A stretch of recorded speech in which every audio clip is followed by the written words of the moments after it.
With my new awareness of how racism and ethnocentrism operates in the world, I will continue to educate myself and try to make an impact in the educational system. As we have learned in class, racism is not a matter of political power. It is the implementation of classification, working to preserve power structures and privileges. As a result, racism occurs and is exercised by those in power.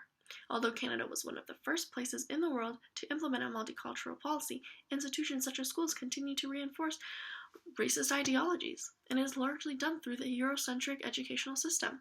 In school, we are supposed to be taught about the history of Canadians. However, we're only taught about the history of some Canadians. We only look at particular events in history, such as the Canadian nation, British Empire, and the World Wars. Not to say that these things are important, but it's equally important to learn about racialized people, such as Black slavery, or what really happened to the Indigenous people of Canada. But this problem does not just lay within the curriculum. It is also the tool we use to educate ourselves. Textbooks. Textbooks function as a knowledge apparatus that legitimizes the knowledge of the nation. It has been shown that textbooks seriously lack history about people of color, which is an example of overt racism in the actual curriculum.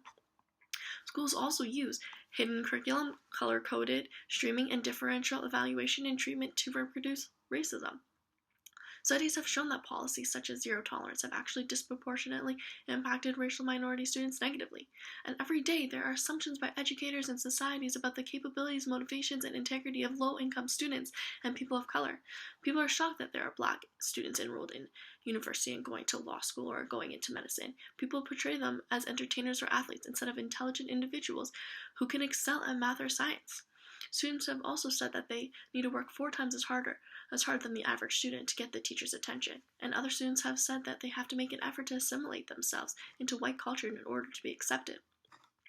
Racial slurs and incidents remain to be a popular way to show racialized students that they do not belong or are different. Recently, there have been a wave of protests in American universities. Colored students, predominantly Black, are fighting for equality. In November, the University of Missouri was a site of protesting about racism on campus. Students and the administration have been dealing with racism for months. Many students have been taunted for months. White students yelling racial slurs, threats towards Black students were shared on social media apps, on the social media app Yik Yak, and in October, there was a swastika scrawled in human feces on a dormitory wall. These acts are clear as first step binary. Students are indicating that students of color do not belong at the university and creating an environment that separates them from the rest of the student body. The protest itself is a us and them binary, as well as a we and they. The media has also followed the events, paying particular attention to the actions of the students and the reason why they are protesting.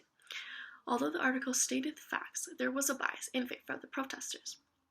The article gave the credit to the students and the faculty members, Black and white, that refused to sit by in face of offensive gestures aimed at mocking and dehumanizing them. The university president, Tim Wolf, on the other hand, was framed very differently. He failed to grasp the magnitude of the problem, tiptoed around it, and was slow to react. He is described as a privileged white man, a failure, bystander, and a person who idly stood by instead of taking action, and when he did address the issues, it was filled with political correctness.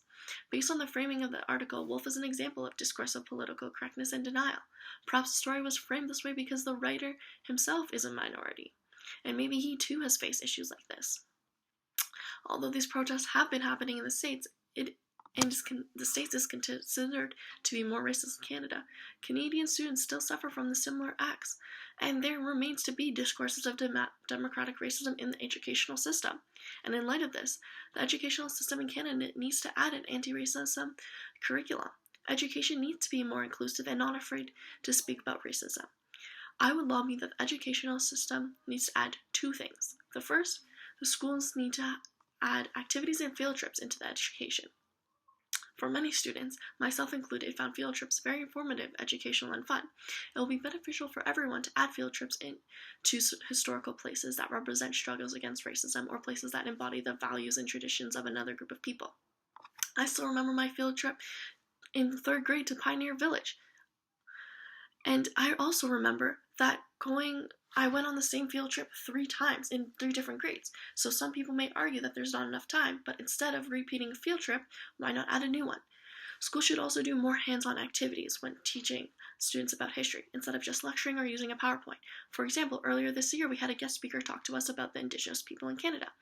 She had us do an activity. Pretty much, it was she put a bunch of blankets out, and through through the activity, she would fold blankets or take them away to represent the land that they lost.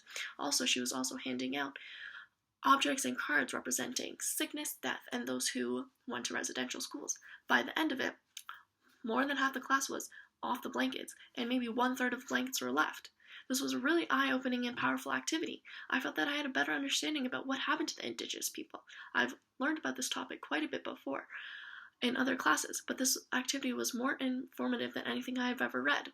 Students learn a lot from field trips and class activities, often more than what they learn in textbooks or from lectures. The second thing I would lobby is that there needs to be a mandate or policy saying that schools need to talk about racism in classes starting at kindergarten. This may seem young to some, but even by the age of 4 or 5, children are being filled with messages from the media and their surroundings, messages including racist thoughts and stereotypes. Children may not truly understand racism at that age, but it doesn't hurt to talk to them about it and continue it through elementary school and even high school. Children are like sponges. They absorb everything, all the information around them, usually unconsciously. However, these unconscious messages tell them how to act, behave, and treat others. So why not teach them how to treat everyone as equal, and no matter their race and ethnicity? I'm not saying that the teachers have to go on an hour-long talk with them, but when teachers see microaggressions or something that may be considered prejudice, they can incorporate it into a lesson or activity. These are just my thoughts and ideas, and I think this can happen. And I think I can make this happen, considering it's become increasingly easier to start petitions, groups, and etc., thanks to the internet. And my suggestions promote equality through reasonable, achievable, and relatively simple ways.